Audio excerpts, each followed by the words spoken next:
الحمد لله نحمده ونستعينه ونستغفره ونعوذ بالله من شرور أنفسنا ومن سيئات أعمالنا من يهده الله فلا مضل له ومن يضلله فلا هادي له وأشهد أن لا إله إلا الله وأشهد أن محمدا عبده ورسوله أما بعد اللہ رب العالمین نے انسانوں کی فطرت میں یہ چیز رکھی ہے کہ انسان لوگوں کے درمیان رہنا اور اپنی زندگی گزارنا چاہتا ہے۔ انسان حقیقت میں معاشرت پسند ہے، اسے معاشرے کے اندر رہنا، زندگی گزارنا یہ اس کی فطرت کے اندر داخل ہے۔ اسی وجہ سے ہم اور آپ یہ دیکھتے ہیں کہ کوئی انسان خواہ آبادی کے اندر رہنا کتنا ہی مہنگا کیوں نہ ہو، زمین اور گھر کتنے مہنگے کیوں نہ ہو جائیں، انسان کبھی جنگل میں جا کر کے گھر نہیں بناتا۔ اس کی وجہ یہ ہے کہ انسان کے اندر فطری طور پر یہ چیز داخل ہے کہ وہ لوگوں کے درمیان رہنا پسند کرتا ہے، کیونکہ انسان کی زندگی کے معاملات بھی ایسے ہیں جو بغیر ایک دوسرے کے پورے نہیں ہو سکتے۔ انسان اپنی زندگی اگر یہ چاہے کہ تنہا گزار لے تو یہ ممکن نہیں ہے۔ زندگی کے کسی نہ کسی موڑ پر آ کر کے انسان کو ایک دوسرے انسان کی ضرورت پڑتی ہے، ایک دوسرے انسان کی سہارے کی ضرورت پڑتی ہے، ایک دوسرے انسان کی مدد کی ضرورت ضرور انسان کو پڑتی ہے۔ اسی وجہ سے انسان معاشرے کے اندر زندگی گزارنا پسند کرتا ہے، اور جب انسان معاشرے کے اندر رہتا ہے تو یہ بھی ضروری ہوتا ہے کہ وہ معاشرہ برائیوں سے پاک ہو، وہ معاشرہ امن و امان والا ہو، اس معاشرے کے اندر رہنے والے لوگ چین و سکون کے ساتھ اپنی زندگی گزاریں۔ اسی وجہ سے شریعت اسلامیہ نے معاشرے میں رہنے والے تمام لوگوں کے کچھ حقوق متعین کیے اور ہر ایک انسان پر ضروری کر دیا ہے کہ دوسرے کے حقوق کی ادائیگی کرے۔ مختلف طرح کے حقوق مختلف رشتوں کے مطابق شریعت اسلامیہ نے متعین کیے ہیں۔ انہی حقوق میں سے ایک اہم حق پڑوسی کا حق بھی ہے، جس کی طرف آج اس زمانے کے اندر، اس دور کے اندر توجہ دینا بہت زیادہ ضروری۔ آج ہم نے اور آپ نے ترقی کر لی ہے، اور جیسے جیسے ہم اور آپ ترقی کرتے جاتے ہیں دوسروں کے حقوق ہم اور آپ ادا کرنے کے معاملے میں پیچھے ہٹتے جاتے ہیں۔ ہم اور آپ دوسرے کے حقوق کی ادائیگی نہیں کرتے، اور آج کے زمانے کے اندر پڑوسیوں کے حقوق کی بڑی بے رحمی سے ناتلفی ہوتی ہے۔ ہم اور آپ ان کے حقوق کی ادائیگی نہیں کرتے، جبکہ اگر ہم اور آپ اپنی شریعت کا، جس دین کو اور جس اسلام کو ہم اور آپ ماننے والے ہیں، اس شریعت کا اگر ہم اور آپ مطالعہ کر لیں، قرآن و حدیث کے اندر پڑوسیوں کے حقوق کی ادائیگی کے بارے میں اگر ہم اور آپ پڑھیں تو ہمیں معلوم ہوگا کہ نبی کریم صلی اللہ علیہ وسلم نے، اسی طرح اللہ رب العالمین نے نہایت ہی سختی کے ساتھ پڑوسیوں کے حقوق کی ادائیگی کا حکم دیا ہے۔ بڑی تاکید کے ساتھ ہمیں اور آپ کو اس بات کا حکم دیا ہے کہ ہم اور آپ اپنے پڑوسیوں کے حقوق کی ادائیگی کریں۔ نبی کریم صلی اللہ علیہ وسلم کی ایک حدیث آپ اسے سنیں اور غور کریں۔ آپ صلی اللہ علیہ وسلم فرماتے ہیں، ما زال جبریل یوصینی فی الجار حتی ظننت انہ سیورث، کہ جبریل علیہ السلام مجھے مسلسل پڑوسیوں کے بارے میں وصیت کرتے تھے۔ جب بھی جبریل علیہ السلام آتے پڑوسی کے حق کے بارے میں بیان کرتے، اس کے حقوق کی ادائیگی کی تاکید کرتے، اس کے حق کے بارے میں بتاتے، اس کے ساتھ اچھا معاملہ کرنے کا حکم دیتے۔ نبی کریم صلی اللہ علیہ وسلم کہتے ہیں کہ جبریل نے مجھے اتنا زیادہ تاکید کی کہ مجھے یہ گمان ہونے لگا کہ ایک دن جبریل آئیں گے اور پڑوسی کو وراثت کا حقدار قرار دے دیں گے۔ انہ سیورث، مجھے اس بات کا گمان ہونے لگا کہ کہیں پڑوسیوں کو میراث میں حق نہ دے دیا جائے۔ اس قدر تاکید کے ساتھ پڑوسیوں کے حقوق کی ادائیگی کا حکم دیا گیا۔ آج ہم اور آپ اپنا جائزہ لے لیں، اپنے معاشرے کا جائزہ لے لیں، اپنے خاندان اور اپنے گھروں کا جائزہ لے لیں، ہمیں معلوم ہو جائے گا کہ ہم اور آپ پڑوسیوں کے حقوق کتنا ادا کرتے ہیں۔ پڑوسیوں کے حقوق کی ادائیگی تو بہت دور کی بات، آج ہمیں اور آپ میں سے بہت سے ایسے مسلمان موجود ہیں جنہیں یہ تک نہیں معلوم ہوتا کہ ان کے پڑوس میں رہنے والا انسان کون ہے۔ آج ہم بلڈنگوں کے اندر رہتے ہیں، سوسائٹی کے اندر رہتے ہیں، ہمیں اور آپ کو یہ تک نہیں معلوم ہوتا کہ ہمارے پڑوس میں کون سا انسان رہتا ہے، اس کے حالات کیسے ہیں، وہ خیریت سے ہے یا اسے کوئی تکلیف ہے۔ ان تمام کی تمام چیزوں سے ہم اور آپ بے خبر ہیں۔ ایسے واقعات بھی ہم نے سنے ہیں کہ ایک انسان اپنے گھر کے اندر 2-3 دن پہلے فوت ہو چکا ہے، اس کی لاش گھر کے اندر موجود ہے، لیکن پڑوسیوں کو اس کی خبر نہیں ہے۔ وجہ کیا ہے کہ ہم اور آپ آج کے اس زمانے میں اپنے آپ میں ہی مگن ہیں۔ ہم اپنے دوسرے لوگوں سے جو ہمارے پڑوس میں رہتے ہیں ان سے کوئی تعلق نہیں رکھنا چاہتے۔ چاہتے, ہم بے نیاز رہنا چاہتے ہیں, لوگوں سے اپنے تعلقات کو استوار نہیں کرتے. حالانکہ شریعت اسلامیہ نے ہمیں اور آپ کو یہ بتلایا ہے کہ ہم اور آپ جس سوسائٹی میں رہتے ہیں وہاں کے تمام لوگوں سے ہمارے تعلقات اچھے ہونے چاہیے. وہاں کے جو لوگ ہیں ان کے جو حقوق ہم پر عائد ہوتے ہیں ان حقوق کی ادائیگی ہمارے اور آپ کے لیے ضروری ہے. ایک انسان کے لیے کتنا ضروری ہے کہ دوسرے کے لیے بہتر انسان بن سکے, پڑوسی کے لیے بہتر انسان بن سکے. نبی اکرم صلی اللہ علیہ وسلم نے فرمایا من سعادت المرء المسلم, کہ ایک مسلمان کے لیے سعادت کی بات ہے, خوش نصیبی کی بات ہے کہ اسے 3 چیزیں حاصل ہو جائیں. المسکن الواسع, ایک کشادہ گھر, اتنا بڑا گھر کہ اس میں آسانی کے ساتھ انسان زندگی گزار سکے. والجار الصالح, ایک نیک اور اچھا پڑوسی.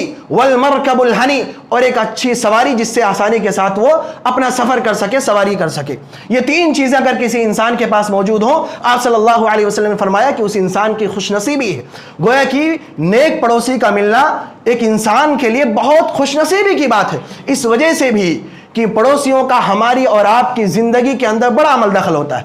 ہماری اور آپ کی زندگی آسانی سے گزر رہی ہے یا ہم پریشانی میں زندگی گزار رہے ہیں, اس میں ہمارے پڑوسیوں کا بھی کہیں نہ کہیں ہاتھ ہوتا ہے. اگر ہم اور آپ کو ایک اچھا پڑوسی مل جائے, ہم اور آپ جھوپڑی میں بھی سکون کی زندگی گزار سکتے ہیں. لیکن اگر ہمارا پڑوسی بدمعاش نکل آئے, خرافاتی نکل آئے, فتنہ انگیز نکل آئے, تو ہم اور آپ کتنے اچھے عالیشان گھر میں کیوں نہ رہیں, ہماری زندگی برباد ہو سکتی ہے.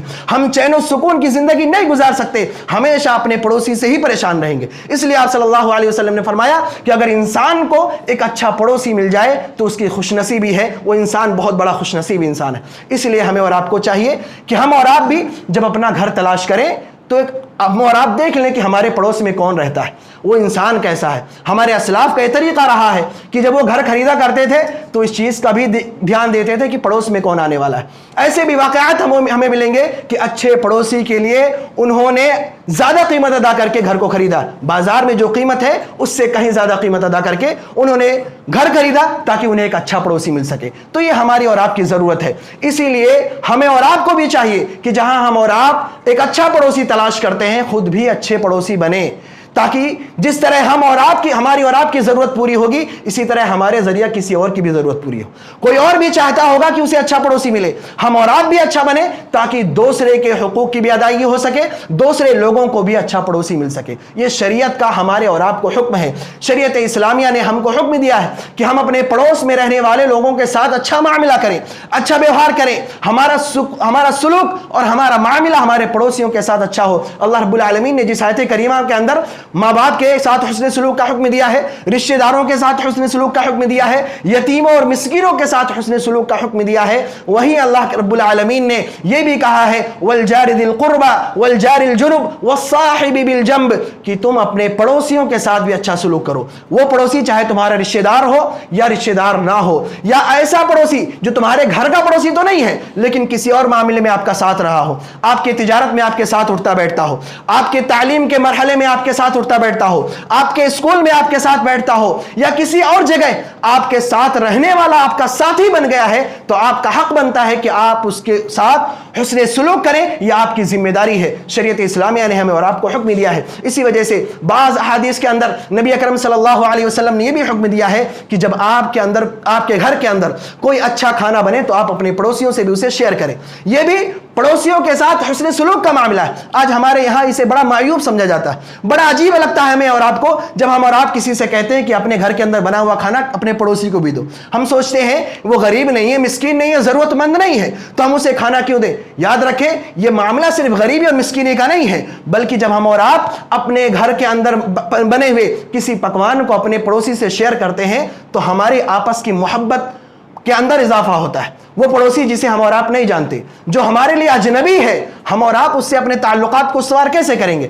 ایک دوسرے کو ہدیہ دے کے, ایک دوسرے کو تحفے دے کر کے ہم اور آپ اپنے تعلقات کو استوار کر سکتے ہیں. ہم اپنے گھر کی خوشیوں میں اپنے پڑوسیوں کو شامل کر کے اسے اپنے قریب لا سکتے ہیں, اس کے دل میں اپنے لیے محبت پیدا کر سکتے ہیں. یہ تمام چیزیں آج ہمارے معاشرے سے کہیں نہ کہیں ختم ہو گئی. آج ہم اور آپ اپنے پڑوسیوں کو, اپنے آس پاس رہنے والوں کو اپنے خوشیوں میں شامل نہیں کرتے, اور جب ہم پر اور آپ پر مصیبت آتی ہے تو سوچتے ہیں یہ پڑوسی ہمارے ساتھ کھڑا ہو. جب ہم نے اور آپ نے اسے اپنی خوشی میں شامل نہیں کیا تو اپنی غمی کے اندر, پریشانی کے اندر اس سے مدد کی امید بھی ہمارے اور آپ کے لیے رکھنا جائز اور درست نہیں ہے۔ ہم امید نہیں رکھ سکتے کہ وہ ہماری پریشانیوں میں ہمارے ساتھ کھڑا ہو، جب آپ نے اسے خوشیوں میں شریک نہیں کیا تو پھر غمی میں وہ شریک نہیں ہونے والا۔ اس لیے ضروری ہے کہ ہم اور آپ اپنے پڑوسیوں کے ساتھ اچھا معاملہ کریں، اچھا ویوہار کریں، اپنی خوشیوں کے اندر اسے شریک کریں، اپنی غمی کے اندر اسے شریک کریں، اس کی خوشیوں اور اس کی غمیوں میں ہم اور آپ جا کر کے شریک ہوں۔ یہ ایک پڑوسی کا حق ہے۔ اسی طرح پڑوسیوں کا ایک حق جو نہایت ہی اہمیت کا حامل ہے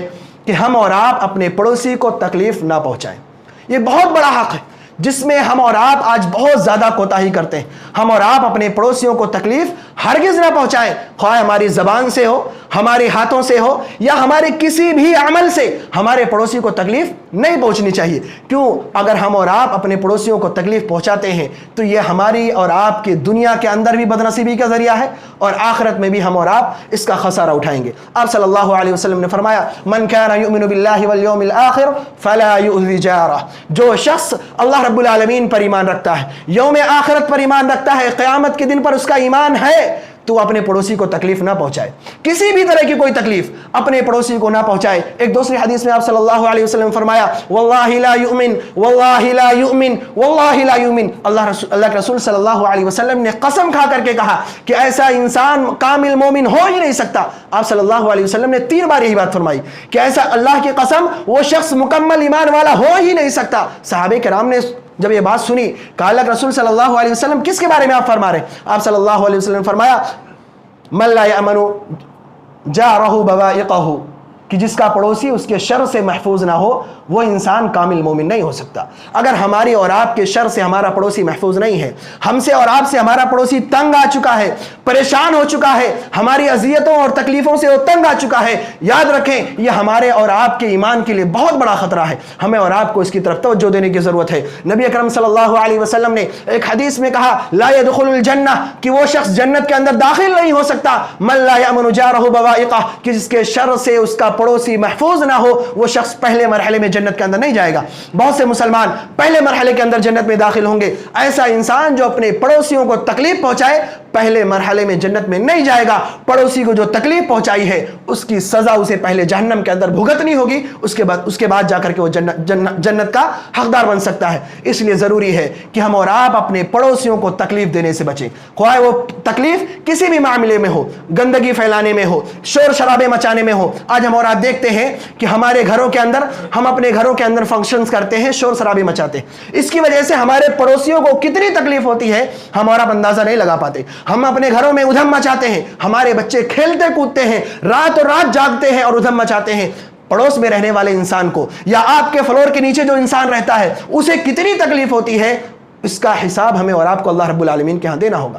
ہم اور آپ یہ نہ سمجھے کہ اگر ہمارا ارادہ انہیں تکلیف دینے کا نہیں ہے تو ہم بچ جائیں گے۔ یاد رکھیں اگر آپ کی غفلت کی وجہ سے، آپ کی لاپرواہی کی وجہ سے اگر آپ کے پڑوسی کو تکلیف پہنچتی ہے تو ان تمام کا حساب اللہ رب العالمین کے ہاں آپ کو دینا ہوگا، اللہ رب العالمین کے ہاں آپ کی پکڑ ہوگی۔ اس لیے کسی بھی طریقے سے اپنے پڑوسی کو ہم اور آپ تکلیف نہ دیں، اپنے پڑوسیوں کے ساتھ اچھا معاملہ کریں۔ ایک حدیث کے اندر نبی اکرم صلی اللہ علیہ وسلم نے یہاں تک بیان کیا ہے کہ ایسے انسان پر جس کی وجہ سے اس کا پڑوسی اپنا گھر چھوڑ کر کے چلا جائے اللہ رب العالمین کی لعنت برستی۔ ایک صحابی نبی اکرم صلی اللہ علیہ وسلم کی خدمت میں حاضر ہوئے اور کہا اللہ کے رسول صلی اللہ علیہ وسلم میرا جو پڑوسی ہے مجھے بڑا تکلیف دیتا ہے، بہت پریشان کرتا ہے، اذیتیں دیتا ہے۔